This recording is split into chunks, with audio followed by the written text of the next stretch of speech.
Welcome to the show, where we do history but really fast, in a bunch of different styles to make it more interesting. Now that that's out of the way, let's start the show.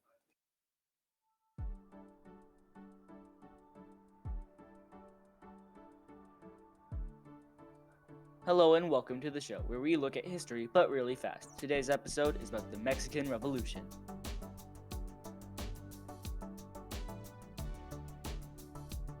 So Spain decided to conquer the Americas and made Mexico, and then conquered the rest of the Texas area. But France got an area that was really close by, so they fought a bit, but then the US that was also nearby, and fresh and independent, bought it, and now they're really big and really close to Spain.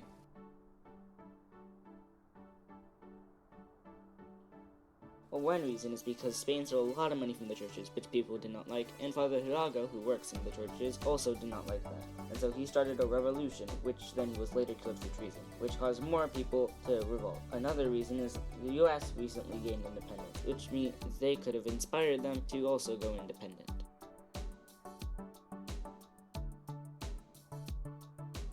Jose Bernardo Gutierrez de Lara asked for help from the US for the revolution. They said that they could get the supplies, men, and money from Louisiana.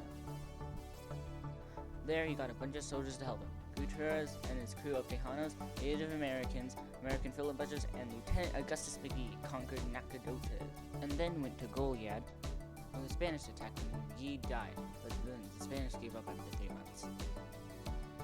Then they fought near Medina River, where they lost and surrendered. Spain then went on to kill anyone that helped, which made everyone flee.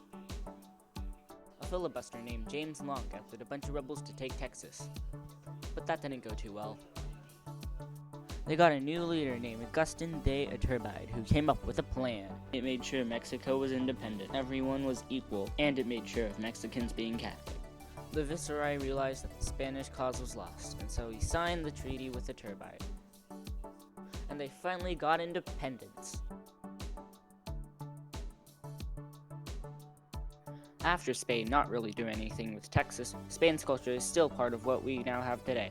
Spanish was the first European language, and Spanish names are common here. We got Spanish cowboys, which were Spanish, and many more things that combined into Texas's unique culture. We also got a lot of Spanish places, communities, and even the roads were similar. They weren't treated right by Spain and were ignored. People started a revolution and got help from the US and took over Nacogdoches and Goliad, lost around the Medina River, and then Spain killed most of the rebels. Later, the rebels took over the place again and got the viceroy to agree to their independence. Spain's culture is still part of Texas's culture in many ways, like names, traditions, and places. Now that the episode's over, what should we do next episode? Maybe something with Egypt or robots. Ah!